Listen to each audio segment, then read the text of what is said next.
जिनके आंगन में अमीरी के शजर लगते हैं, उनके हर ऐब जमाने को हुनर लगते हैं। आदाब, मैं तारिक आजमी और आप देख रहे हैं PNN 24 न्यूज। खबर वही जो हो सही। अंजुम रहबर साहब का ये बड़ा खूबसूरत सा कलाम है। इस कलाम पे गौर व फिक्र करने के लिए आज का वीडियो तो हमने नहीं बनाया है। बेशक हो सकता है कि आज का हमारा वीडियो थोड़ा दिशाहीन हो।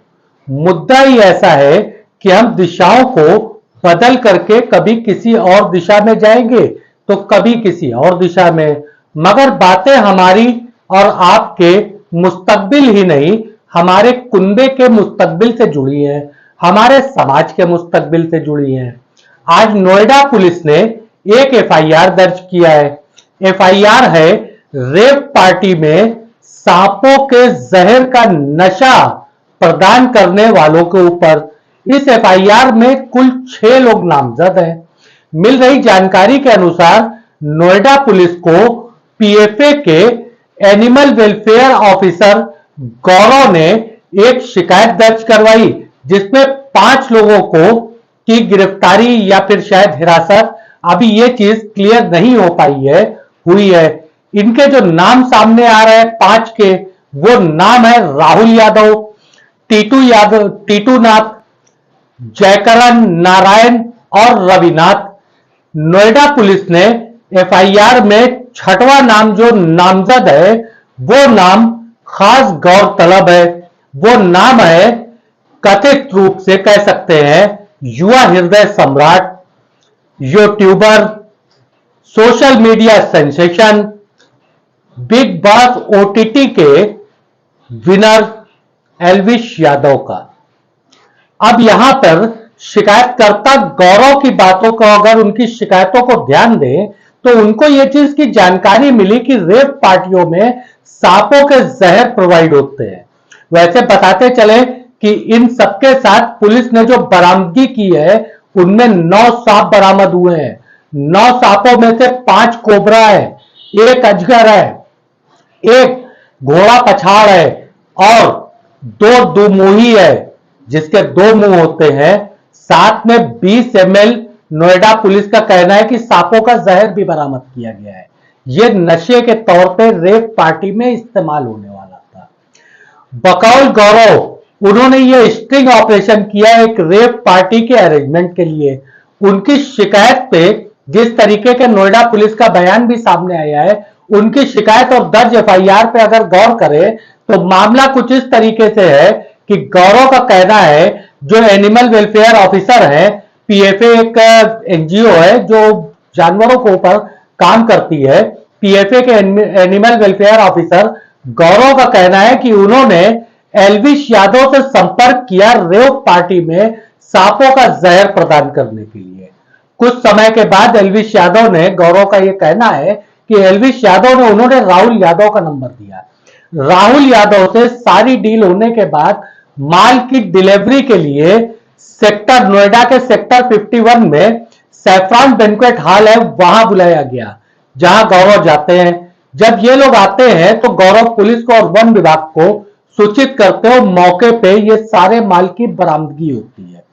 एल्विश यादव के इसके ऊपर लगे हुए आरोप पे मेनका गांधी ने अपने ऑर्गेनाइजेशन के तरफ से हुई इस कार्रवाई के ऊपर मेनका गांधी ने मीडिया के सवालों का जवाब दिया और बहुत ही इत्मीनान से जवाब दिया। उन्होंने कहा कि उनके लोगों को पकड़ा है। ये जो बंदा है, इसके ऊपर हमारी नज़र बहुत दिनों से है, क्योंकि ये जो अपने फिल्में खींचता है, फोटो खींचता है और लगाता है यूट्यूब पर, उसमें वो सांप अक्सर पहनता है। तो फिर ये सारे के सारे सांप इंडेंजर्ड स्पीशीज हैं, पाइथन्स हैं, कोबरास हैं, और इनको लेने के लिए, इस्तेमाल करने के लिए 7 साल की सजा है। संगीन जुर्म माना जाता है। शेड्यूल 1 एनिमल है। फिर उसके बाद पता चला कि ये बेचता है इनका वेनम। तो ये ट्रैप के लिए हमने उन्हीं को ही फोन करके कहा कि हम पार्टी कर रहे हैं, आप अपने लोगों को भेजिए। पहले उसने लोगों को भेजा देखने के लिए कि ये ट्रैप है या क्या है, लेकिन उसको लगा कि सब कुछ सही है, तो 5 लोगों को भेजा स्नेक वेनम के साथ और सांपों के साथ, और ये सप्लाई करता है गुड़गांव में और नोएडा में। मैम हरियाणा मुख्यमंत्री तो तारीफ करता है कि ऐसे युवाओं से प्रेरणा लेनी चाहिए, बाकी के युवाओं को मंच शेयर करते हैं उनके साथ। ऐसे है कि क्या होता है कि लोगों की असलियत बाद में पता चलता है। हम लोग हमेशा बेनिफिट ऑफ द डाउट देते हैं कि होगा कोई शरीफ इंसान, बाद में पता चलता है कि टीआरपी बढ़ाने के लिए कुछ लोग कुछ भी कर सकते हैं, और एक दफा थोड़ी सी चस्का लग गई मशहूरता की, तो फिर वहाँ हेडलाइन में रहने के लिए कुछ भी करने के लिए तैयार। मैम कांग्रेस कह रही है कि बीजेपी संरक्षण दे रही है एलविश यादव को। फोन उठाया और कंफर्म है कि ये मुझे मालूम नहीं बेटा, ये हमारी टीम ने किया है। मैम कितने दिनों से ट्रैप कर रहे थे आप लोग? सर्च कर रहे हैं, लेकिन अभी तक वो फरार चल रहे हैं। अब वो फरार है, आपकी क्या मांगे? गिरफ्तारी उनकी? उसकी गिरफ्तारी एकदम होनी चाहिए। मैम ये कहा जा रहा है कि जो वीडियोस शूट हुए हैं वो किसी मूवी के या किसी गाने की शूट के लिए। नहीं बेटा, पुलिस वहाँ मौजूद थी, SHO सेक्टर 49 के खुद गए और उनकी मौजूदगी में ये वीडियोस शूट हुए हैं, और भेजा मैंने ही भेजा। मैम कितने दिनों से आप लोग उसको ट्रैप करने? कई दिनों से बेटा। मैम ये टोटल कितना रुपए का पेमेंट हुआ था और कितने रुपए पेमेंट किस थ्रू गए थे? मुझे नहीं मालूम, सचमुच में मुझे नहीं मालूम। मुझे नहीं लगता है कि कोई भी पेमेंट किया। मुझे लगता है कि उनको कहा गया कि यहाँ आओ तो पेमेंट हाथों हाथ मिलेगा। मैम जब ये एफआईआर हुई, क्योंकि कल ये नोएडा पुलिस ने की थी, आज के न्यूज पेपर्स में भी है कि बाद में पूछताछ में कुछ नाम सामने आए, तो क्या एलविश ने आप लोगों को कोई कांटेक्ट करने की, पुलिस को कांटेक्ट करने की कोशिश की है? हमें तो नहीं किया, मालूम नहीं किसको और किया। मैम जो काम आप जरूर कोशिश तो करेंगे। मैम जो काम आपकी संस्था ने किया, नोएडा में इस तरह की रेप पार्टियां हो रही थी, जो वहाँ की एजेंसियां हैं जिनको ये काम करना चाहिए, उनको लगता है कि उन्होंने लापरवाही की। देखिए ऐसे है कि पुलिस और फॉरेस्ट डिपार्टमेंट खुद ब खुद जीरो इनिशिएटिव लेती है जानवरों के मामले में, लेकिन जानवरों के साथ जितने क्राइम्स होते हैं यहाँ से लेकर के रेप तक, वो NGOs को करना पड़ता है। एक हम लोगों ने बनाया था एक ऑफिस जिसका नाम है wild life crime control bureau, WCCB। उसको बने हुए करीबन 15 साल हो गए, आज तक वो बंदे दफ्तर से बाहर निकले नहीं। तो NGOs काम करते हैं, लेकिन मैं खुश हूँ कि पुलिस ने एकदम रिस्पॉन्ड किया और forest department. Ma'am could you talk about the legal repercussions this may have for Elvish Yadav? He should go to jail, beta. This is a grade 1 crime, 7 years in jail. It's a wildlife crime. See, you must understand कि cobras, when they lose their venom, they die. ये मेनका गांधी का बयान था। एलविश यादव का भी बयान इसके बाद सामने है। एलविश यादव बड़ा सरप्राइज है कि मेनका गांधी जैसे लोगों को लोकसभा का टिकट कहां से मिल जाता है। बेशक शायद एलविश यादव सरप्राइज हो सकते हैं। देखिए, समझने की बात है, समझना यह है कि आखिर है क्या।